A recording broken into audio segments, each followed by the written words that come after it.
So generally when I do counseling, I get a lot of questions from the students about what are the career options do they have after BTech and what should they do. That means they're generally confused that whether they should go for MBA or they should go for MTech or they should they go for higher studies, or what are the other government jobs which they can do.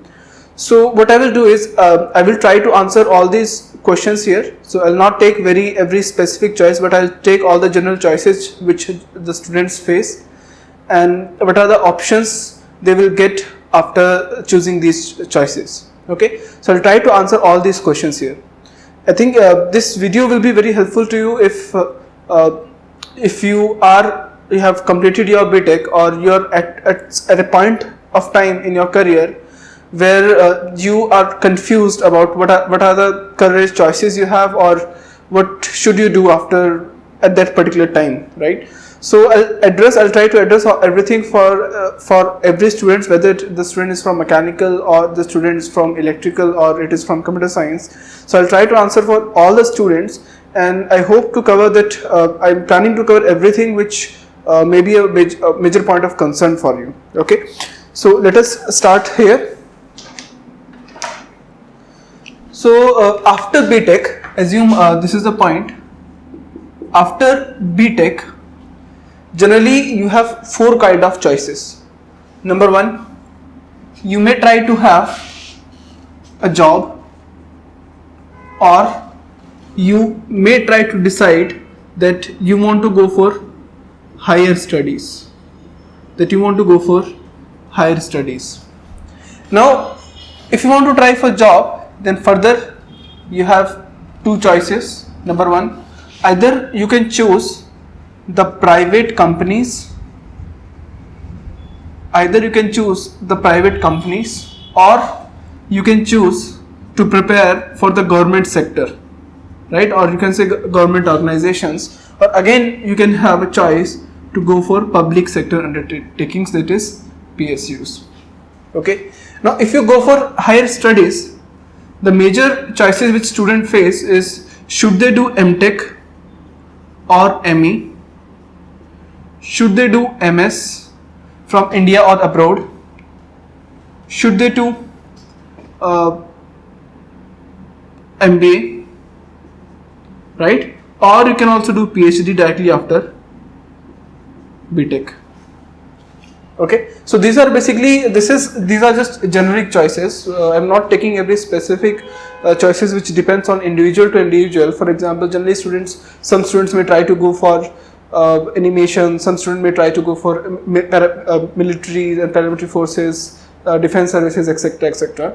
So, but I'm trying to define all the generic choices which you have and what are the options you have in that choice. Okay, so when I'm saying that you have private companies, government sector and PSUs, now all these things can be further divided into different parts. Let us say in case of private companies, right, and in case of government sectors and PSUs, you have a choice whether you want to go for administrative jobs or whether you go for technical jobs, because most of you are BTech graduates. So maybe some of you may try to go for technical jobs, but I generally face a problem where students says, sir, we are not strong with the technical, or we are not very comfortable with the technical part. We did not enjoy it in our BTech. I want to go for administrative jobs further, right? So you can choose to go for administrative jobs also.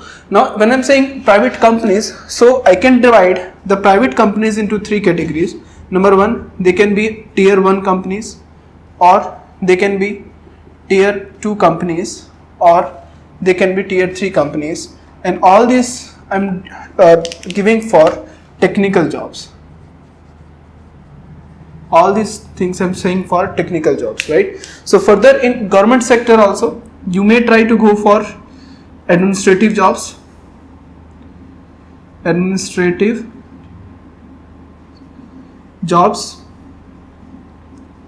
or you may try to go for technical jobs. Okay, right? So first of all, let us take all these sectors one by one and let us try to see which one is better for you, and you can make your own choices. See, everything depends on your personal choice. I cannot say or I cannot guarantee that this kind of choice is better for you. You know yourself better, no one else can guide you what is better. But we can also only tell you that here you have these kind of choices, or here you can prepare like this, or here you can do certain kind of things. But in the end, you are the one who is going to take the decision. I cannot take decision for you, or no one else in the whole world can take decision on you for you, because you are the best judge of yourself. You know that whether you want to go for technical job or whether you don't want to go for technical job. You know what kind of job profile you want to choose, or what kind of career options you want to have, right? So if you have a dream, it is important that you pursue that dream. Okay, so let us say you want to go for administrative jobs in the government sector. So majorly, if you go for administrative jobs, then you will be preparing for these certain kind of examinations. First of all, you will be preparing for SSC, CGL. You may want to prepare for bank PO. You may want to prepare for IAS, or which are basically called as civil services. You may want to prepare for clerk level jobs, etc. So these are basically department specific also, right? So when I'm saying you want to prepare for SSC CGL, right? So why do we see, in case of SSC CGL, there are three kinds of entries which you may get, right? So but the qualification for these jobs, when I'm saying SSC CGL, bank PO and IAS, or you can say even clerk level jobs, for these kind of jobs you should be graduate. Does not matter what field you have. You may be from an arts background, you may be from a science background, you may be from a commerce background, does not matter at all. So, right, for these jobs it is important that you should be graduate, right? So when I'm saying you want to prepare for SSC CGL, now generally there are three kinds of entries in SSC CGL, which is for inspector level, second sub-inspector, and third is for assistant level, right? So in case of SSC CGL, we generally the total 18 government departments, 18 to 19 you can say, recruit from SSC CGL, which major departments are the income tax department, which is one of the major top choices of the students, income tax departments, narcotics departments, excise, right? So CBI, etc. In the same way, we have total approximately here 18 to 19 departments which you can choose after doing SSC CGL examination. But the problem is, in case of SSC CGL examination, approximately 17 to 23 lakh students apply every year. So SSC CGL happens 2 times a year, and all this these basically approximately 10 to 20,000 vacancies are there in every examination, most of them, right? So when I'm saying bank PO is basically bank probationary officer. SSC CGL is staff selection commission combined graduate level examination, right? So in case of SSC CGL, first of all you are going to face pre, and then you are going to face mains, and then you are going to face interview, right? So pre, mains and interview. Pre means, see, every student, or all the 17 lakh students are going to apply or attempt the pre-examination. After that, those who clear the pre-examination, they are eligible to apply for the mains examination. And after you clear the mains examination, you have to appear for the interview, and only after that they will allocate you the department if you clear all these 3 stages. Okay. Now, in case of bank PO, or you can say bank probationary officer, it is basically this is how the bank managers are chosen. A lot of banks participate in this bank PO examination, right? Even SBI, all the SBI banks, State Bank of India, State Bank of Patiala, State Bank of Travancore, State Bank of etc. In the same way, we have Punjab National Bank and so on. So we have all these national banks. So most of these national banks, they participate in the bank PO examination, and they recruit the probationary officers through this examination. So in the initial period of the career, they generally post you in the remote areas, for example in villages, right? And at later point of time, your career will lead to you to bank manager, again in zone manager, again in etc. So these are basically internal vacancies, right? So in case of civil service examination, you already know for civil services. So every year you get a lot of news about civil service examination, that who topped the examination. This is considered as one of the most difficult examination in the country, right? So there are basically 1000 to 1500 vacancies on an average, somewhere around 1500 vacancies on average, which they recruit from this, and approximately 4 lakh candidates apply for civil service examinations, right? See, it all depends on what you want to choose, right? You are the best judge of yourself. I cannot say that you should prepare for civil service examination. I cannot even discourage you from preparing for civil service examination. You are the best judge of yourself. If you want to prepare for civil service examination, then you can prepare for civil services, and this no one can stop you, right? Second is this clerk level. I don't know what is the spelling of clerk. Okay, so the clerk level examination, they are basically lower level examinations.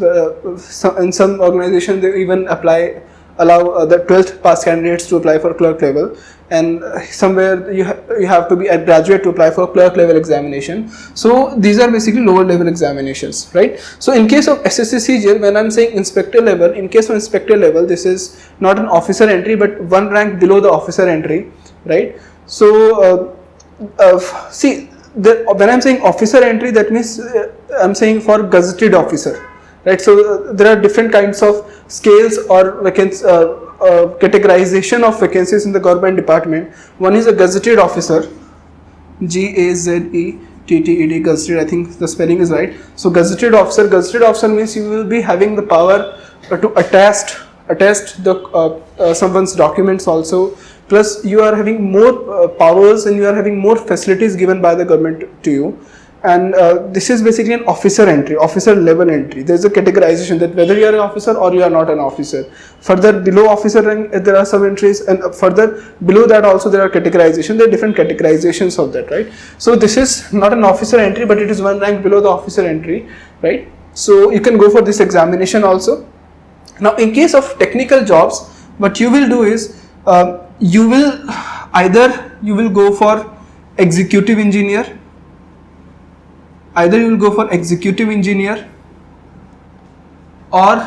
you will go for assistant engineer, or you will go for junior engineer, or you will go for scientific officer, or you will go for teaching vacancies, etc. Right? Teaching vacancies, etc. So these are the major choices which you have, right? In case of teaching, when I am saying teaching means this teaching is for the government universities or government colleges or government universities, and the pay scale is also very good, right? Pay scale is good. When I'm saying scientific officer, generally the scientist entry, we generally call it them as scientist entry. So these scientist entries are basically taken from different examinations. For example, we have in BARC also we have entries, that is Bhabha Atomic Research Center, in DRDO, in ISRO, and so on. There are different government departments which take scientific officers, and then we have executive engineer, assistant engineer, and junior engineer, right? In case of, let us say, let us take them one by one. When I'm saying executive engineer, for this executive engineer, generally the examination is ESE, or we generally know it as IES. ESE means Engineering Service Examination, or IES means Indian Engineering Services, right? So they take the executive engineer. Most of the choices, or mostly the candidates after clearing this examination, they choose the railways department for their career, right? So in case of assistant engineer, these are basically department wise entries, right? And in case of junior engineer, these are also department wise entries, but still their central examination also, which is SSC JE examination, SSC JE or AE examination. JE is basically Staff Selection Commission junior engineer, and AE is assistant engineer, right? So in case of SSC JE, there are only 3 branches which can apply. They are electrical, mechanical, and civil, right? So SSC there are two types of organizations which conduct the examination for jobs. One is Staff Selection Commission, that is not for they do not take for officer entry, but there is another organization which is UPSC. So UPSC generally conduct the examination for executive engineer. In the same way, UPSC generally conduct the examination for civil services. This examination is also conducted by UPSC, right? UPSC. Okay. So when I'm saying junior engineer, then SSC generally conduct junior engineer examination for these three branches only. But if you are from other branches, for example, you are from computer science or you are from electronics and communication, for you the other PSUs, they give different vacancies, right? For example, we have Indian Coastal Guard,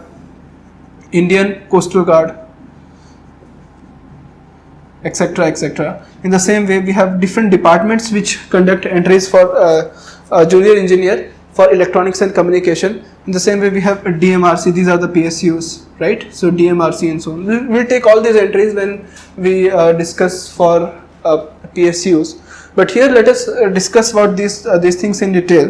When I'm saying junior engineer entry, in case of junior engineer, if you have done BTech or diploma or anything higher than diploma, it can be BTech or it can be MTech or it can be PhD and so on, then you can apply for SSC JEE examination. But most of these examinations are having some kind of age limit, right?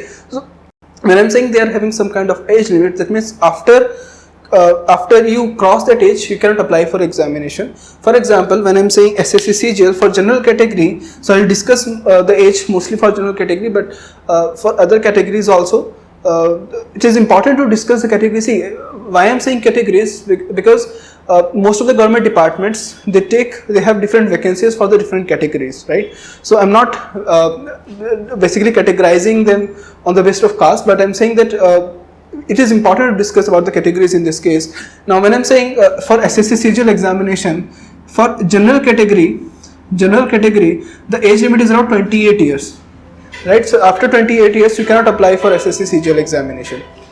We were discussing about the age. So in case of general category, the SSC CGL examination, the maximum age limit which is allowed is around 28 years, but it depends on category to category also. For example, in case of SC, ST and OBC category, I think the maximum age limit is around 32 years. So in the same way, when I'm saying civil service examination, for the general category, the maximum age limit is around 32 years, but there is the limitation of attempts also. You can only attempt around 6 times for general category.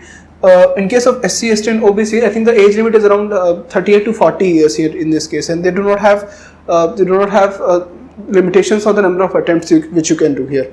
Okay. Now same way in case of SSC CGL, if the maximum age is around 28 years, then till 28 years you can apply for the examination any number of times, right? So in the same way, for most of these government departments, they have age limits, and if you cross that certain age limits, then you are not eligible to apply for the examination. But in general, for mostly government departments, the max for age limit is 28 years for general category. Okay. Now when I'm saying bank PO and this examination is also having age limit. Now when I'm saying this electrical, mechanical, civil, now these branches are basically considered as the core branches, right? So only for these branches SSC conduct the SSC JEE examination, but for the specific examination, for example, Airport Authority of India, they also take entries. For example, DMRC, they also take entries. Indian Coastal Guard, they also take entries. Power Grid, they also take entries. So there are certain PSUs which gives entries, right? So when I'm saying this assistant engineer is one rank above the junior engineer, and again executive engineers are one rank above the assistant engineer, right? So these executive engineers, these entries are generally taken by ESC, taken from ESC and IES examination, and for these entries, the branches which can apply, they are electrical, mechanical, civil, and electronics and communication.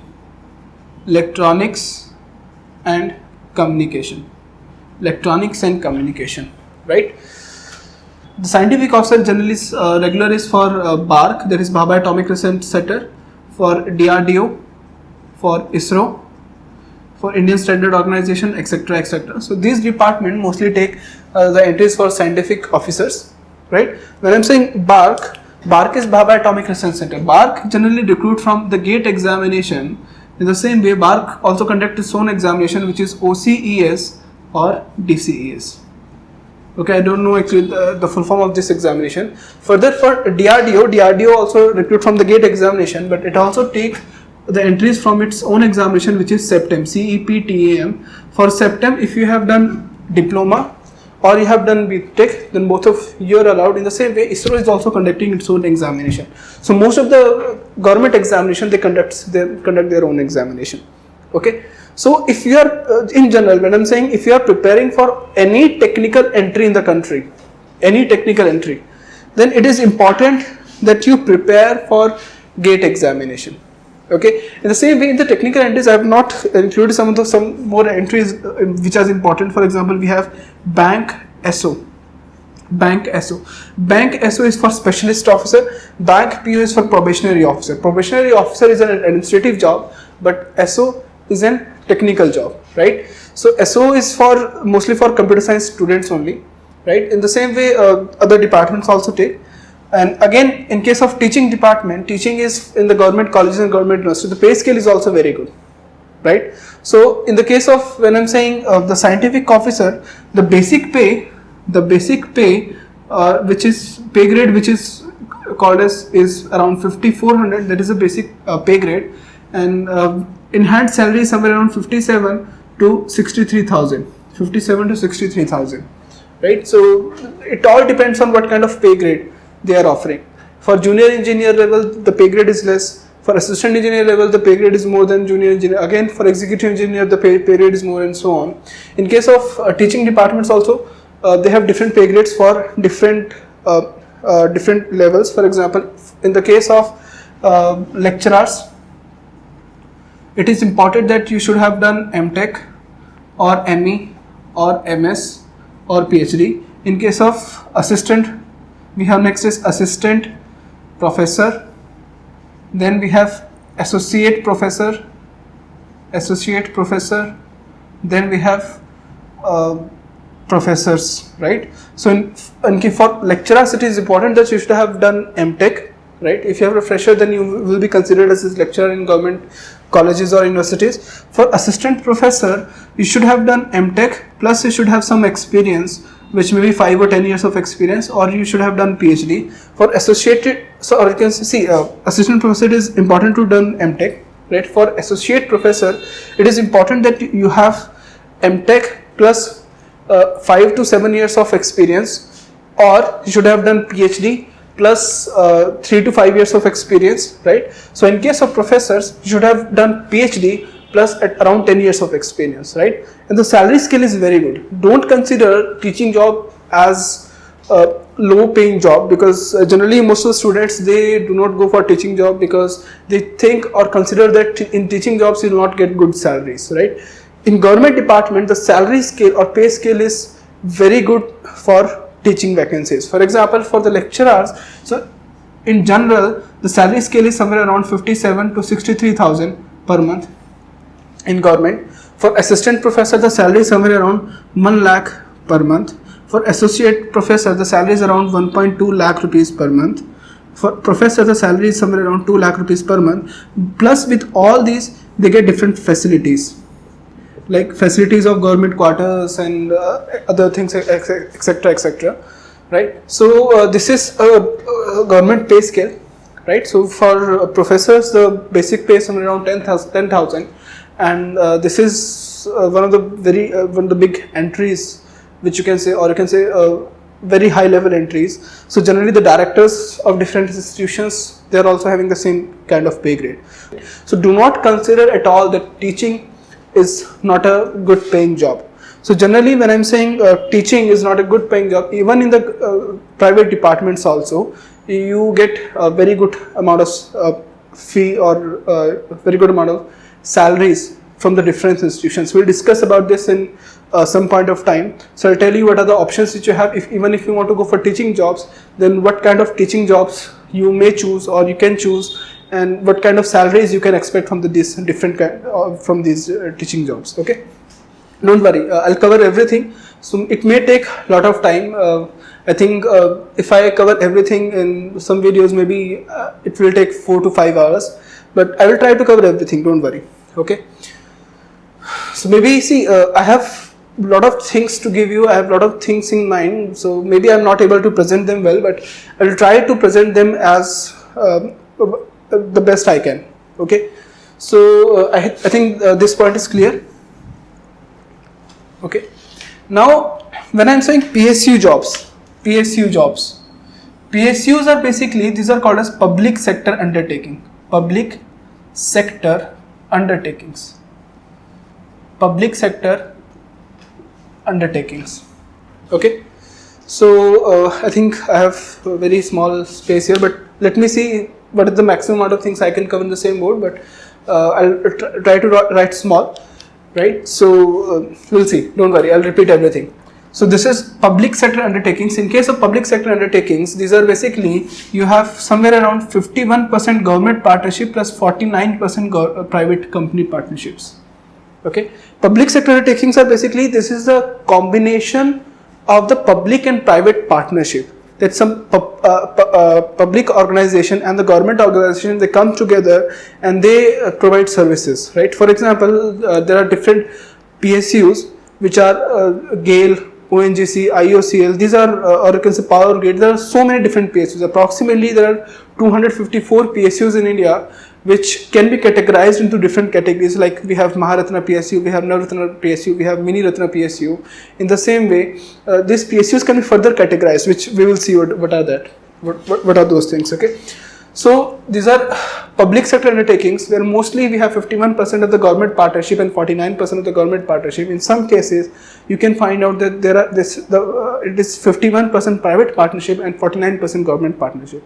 Okay, so this in this kind of jobs generally you get a salary package which is equal to the private companies or comparable to the private companies, very good salary packages, but the job security is like the government jobs. Okay, so for engineers we have different kind of PSUs.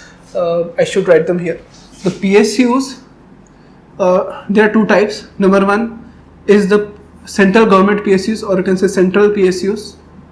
Second is the state government PSUs, which are owned by the state government.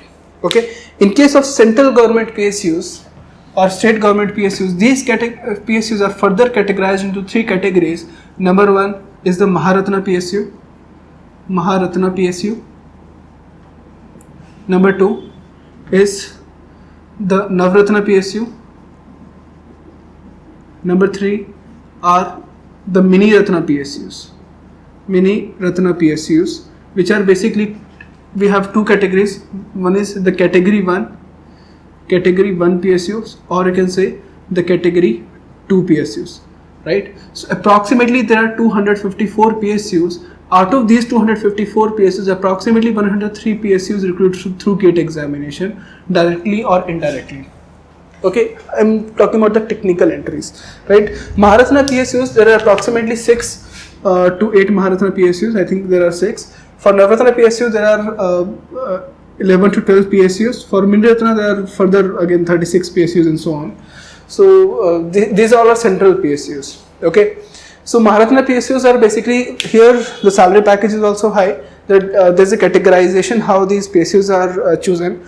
You are very good, I think, see, you have done BTech, so it is very convenient for you to search about these PSUs on internet, because I cannot show everything on board. So what you can do is, if you check the Maharatna PSUs, then search on Google, you can research about them, what are the companies which comes under Maharatna PSUs, what are the companies which come under Navratna PSU, and what are the companies which comes under Mini Ratna PSUs, and why they are called as Maharatna PSUs. So I'll tell you a hint. So it is depend on what are the annual, what are the total assets they have, or what is the annual turnover they produce, or what is the annual profit they produce. According to these three categories, these PSUs are categorized. Okay, see, PSUs you have so many PSUs around you, but you don't even know that they are PSUs.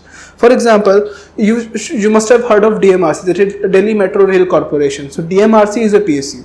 You have heard for MTNL or BSNL. MTNL and BSNL they are Maharatna for MTNL it is Mahanagar Telecom Nigam Limited. For BSNL it is also some full form, but still MTNL and BSNL they are also PSUs. They have private company partnerships, right? So in case of Maharatna PSUs, the major recruiting PSUs are ONGC and IOCL, etc. Right? So in the same way we have Navratna PSU and Miriatna PSUs, right?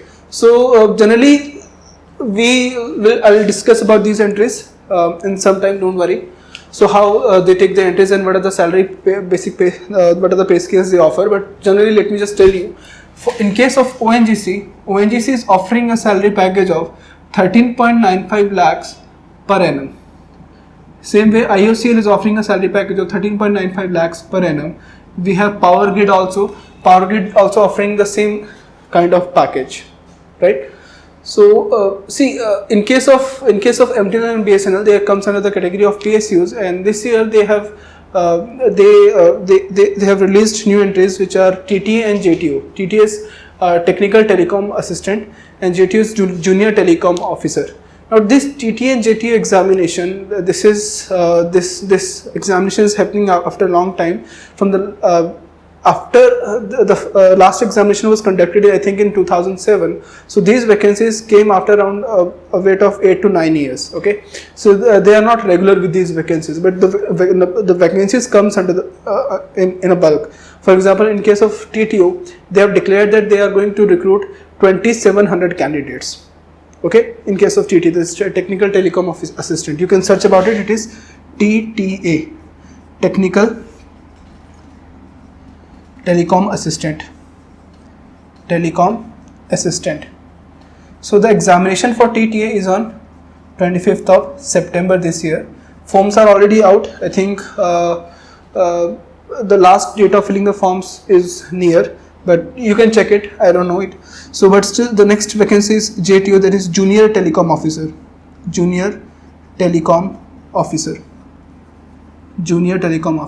For TTA, if you have done BTech or you have done diploma, then you are allowed to attempt the examination.